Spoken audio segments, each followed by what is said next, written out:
Hello everyone, this is Bay Area 415, and now that TikTok data is being stored in the United States, and people with my ideological background don't receive the best treatment from this country, we are going to do makeup tutorials from here on out. I mean, this is how many Americans secretly communicated when the data was in China, right? They were truly endangered when they spoke against the Chinese government.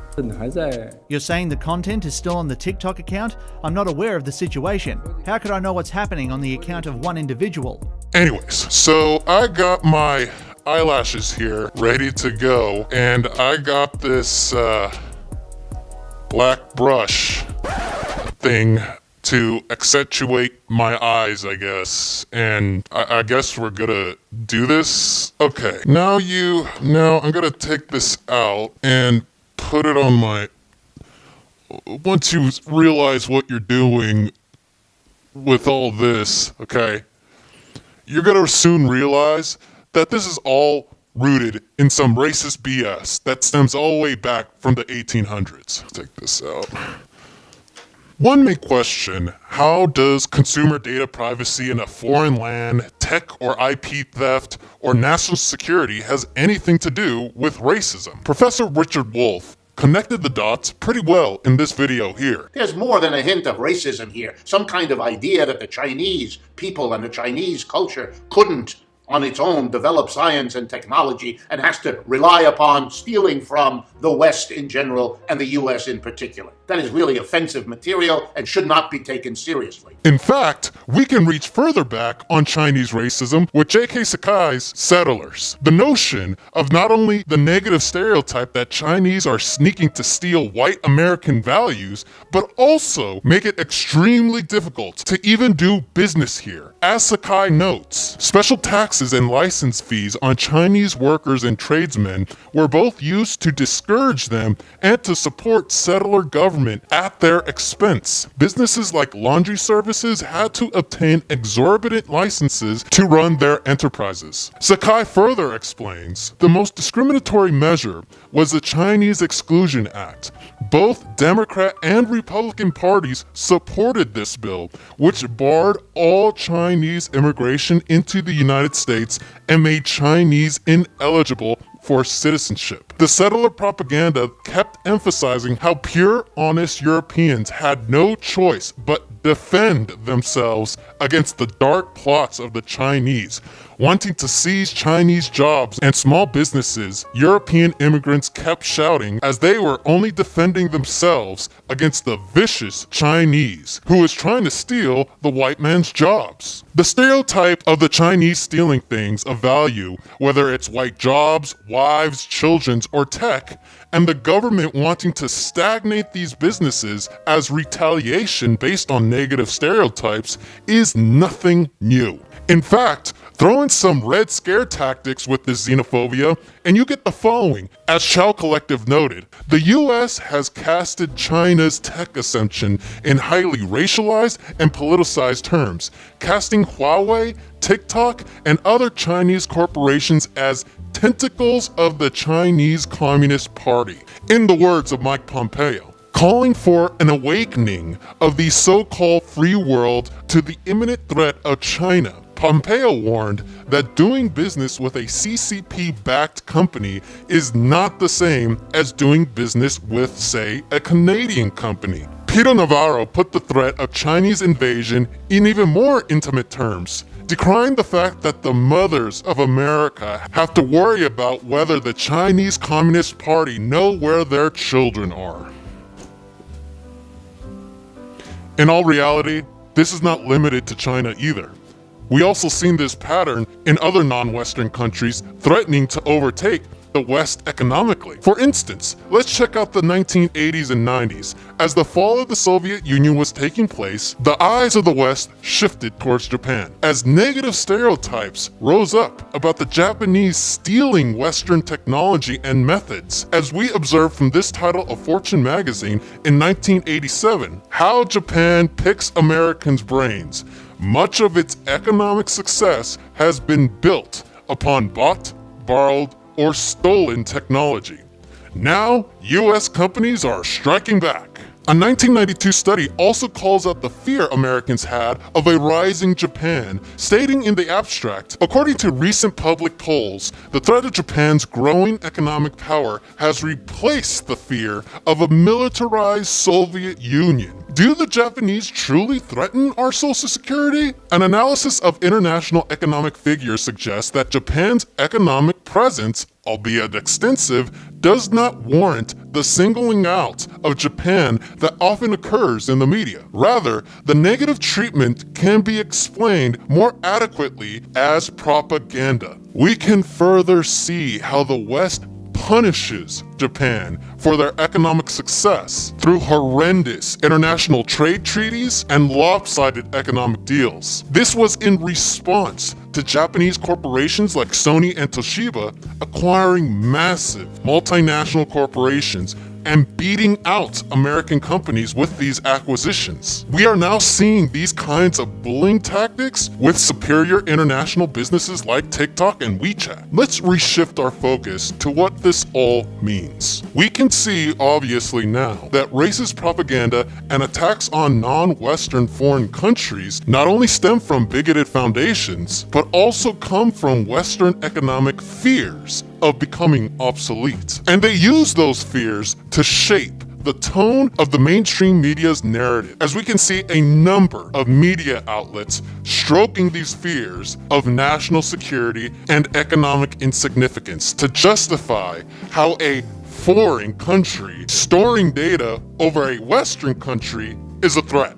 But it's not a security threat. No, no, no. It's an economic threat. But wait just 1 minute. Has China, especially their tech and IP, gotten so big that they're threatening the West? It was only 1 or 2 decades ago that they were nowhere near what places like Silicon Valley is. Apple used their workforce to build our iPhones. Did they steal, manipulate, or act in an illegal way to build their tech to what it is today? Yes or no answer. Do you believe that the Chinese government steals technology from U.S. companies? I don't know of specific cases where we have been stolen from by the government. I have no first-hand knowledge of any information stolen from Google. The Chinese, if the answer is the Chinese government stealing technology, that's the thing I've read reports of, but don't have personal experience with. Even West tech experts and leaders are saying that they have not saw any efforts to even take their tech or intellectual property. But in order to truly understand how China has become an economic threat rather than a national threat, we must understand a little bit of China's history in its development of its intellectual property. Before Deng Xiaoping's opening up and reform policy in the 1980s, China did not have a patent system, whereas the West had several well-established systems that dictated the world's markets. Once China instituted its opening up and reform policy, they cooperated with Western economists from Switzerland in order to build out its patent system, to properly record patents and set up a judicial system specifically for IP. 是一个现代国家的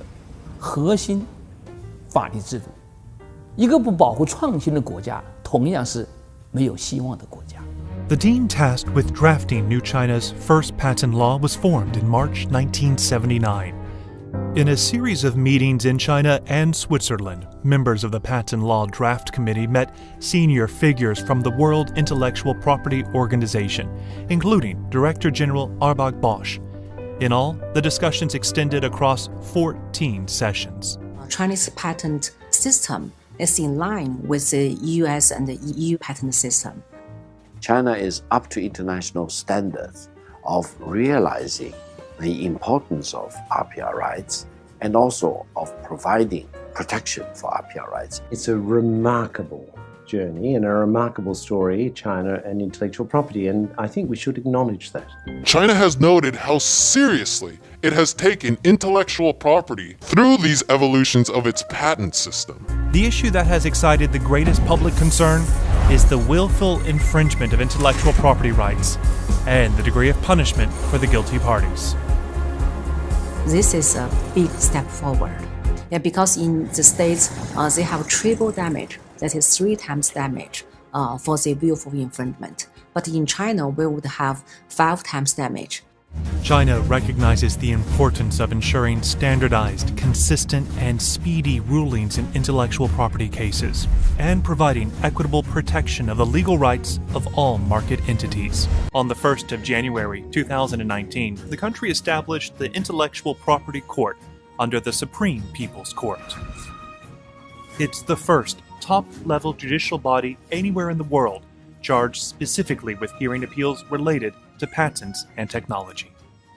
So as we can plainly see, although China's patent system is relatively young, they are quickly evolving and respecting intellectual property, creating the world's first intellectual property court that speeds up cases on an average of 18 months, where here in the United States, the average IP case takes 5 years. The Chinese IP judicial system behind patents pushes strict enforcement of international patent standards for both domestic and foreign companies, where IP criminal theft faces 5 times the punitive damages amount that they may inflict on their victims, where the EU and US penalties are only 3 times. Yet the West continues to report that this is a problem, despite the opposite being true. Along with this, there is a huge economic push to innovate China's technology from the government through funding universities and state-owned enterprises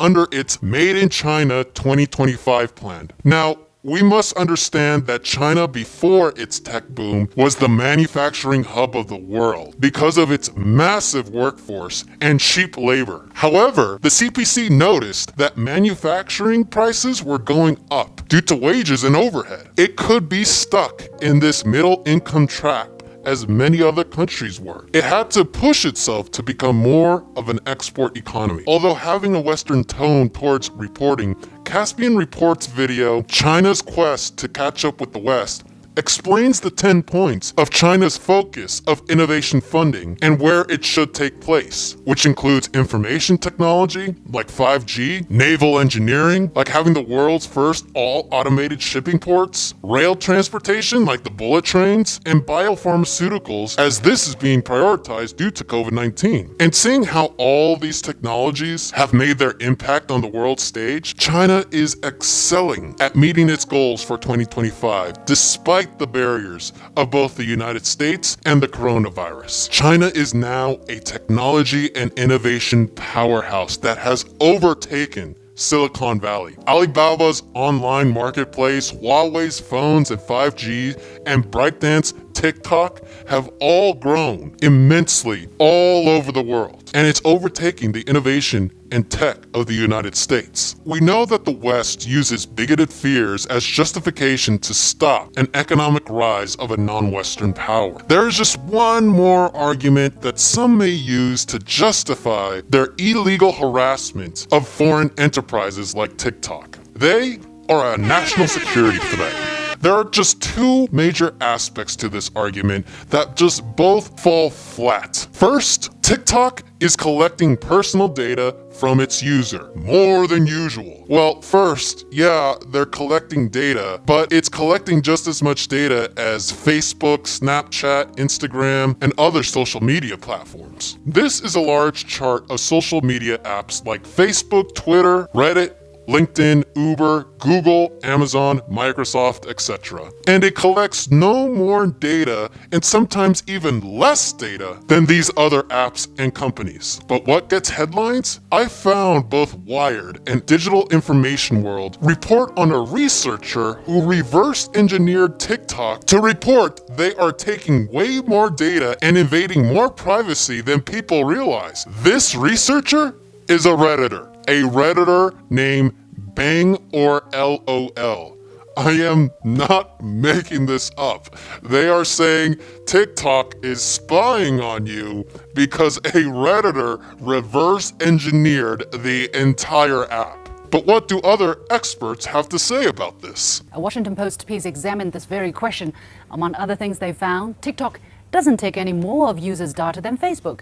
TikTok's app doesn't do any of these shady things to a user's phone more than routine tasks that other similar applications would do, and that there is scant evidence that TikTok is sharing our data with China. A story on the tech magazine Wired asked the same questions, and experts have found that TikTok appears to be in the same league as other social media applications in data collection, even pretty tame compared to other apps, and that people are only guessing what the Chinese government can do if they ever get a hold of private data of Americans. So what's this really about then? Storing data. And the West projects that the CPC will use such data to spy on Americans. No security problems with China.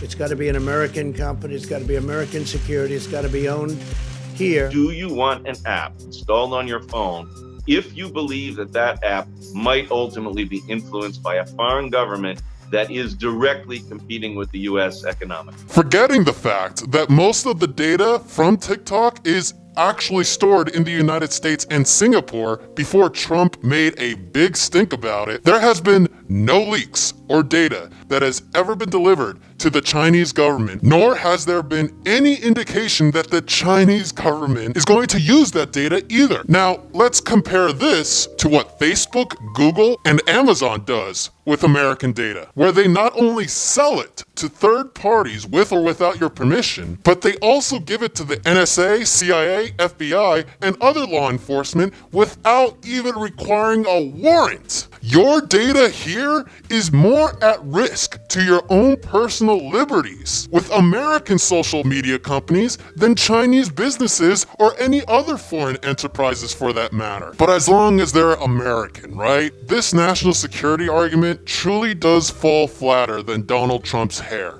But that doesn't stop him from using 1980s business tactics to attempt to muscle TikTok into submission, right? Well, sad to report to Trump that it's 2020, and his business methods are sorely outdated. The outcome of the TikTok fiasco was simply that Oracle, a dying software tech company, basically got 100 million Americans' data stored with the company, while ByteDance still has the majority shares. He said nothing to do with China, and he also went as far as to say that this new entity, this new company would be, unquote, totally controlled by US companies. But many people who, many sources, especially those who are familiar with the negotiations, will tell you that it is completely false, mainly because the stake ownership will be very limited by those US companies. I mean, we've heard from a TikTok spokesperson on Saturday saying that Oracle, and we know that Walmart is part of the deal, all these American companies combined will only be able to reach up to 20% of the stake ownership in this company. Oracle itself said that they're getting 12.5%. So in other words, these companies will be playing a role in terms of data security, but in terms of having total control, that certainly doesn't appear to be the case. TikTok still will have the majority of the shares. It's not an American-owned company. It's not even a majority-owned American corporation. It's still Chinese. As reported in this article, TikTok's parent company, ByteDance, gets to maintain ownership of the US entity. Oracle gets a huge cloud customer to boost its ailing business, and Walmart gets access to teens to sell stuff, and US customer data is no safer. It's just now in the hands of the US instead of foreign ones. Let me just say, to use Oracle's CEO, a top fundraiser to Trump's campaign against the president, to just be satisfied with the deal for something so small and insignificant like data storage and part minority ownership that is not even beholden to the United States government, but their profits is so satisfying and perfect. Now, the Chinese government is already resisting this deal, as they should, because this is an incredibly illegal business move for a government of a free market to step in like this and influence businesses in such a way, especially when no national security threat has ever been proven. But what does this ultimately say about the United States overall? It just shows the dying breaths of American innovation as China continues to tower them in tech and IP. China will not become another Japan and will defend itself from these types of bullying tactics while embarrassing the president in the process. And I, for one, have to say, mission accomplished. But for now, I have to go back to my tutorial, comrades. So if you're all interested in all this, Be sure to follow me on my new TikTok platform for some quick and funny videos that I'll post every once in a while. Subscribe here on YouTube and follow me on Twitter and Reddit, and I'll see you for the next one. Take care, comrades.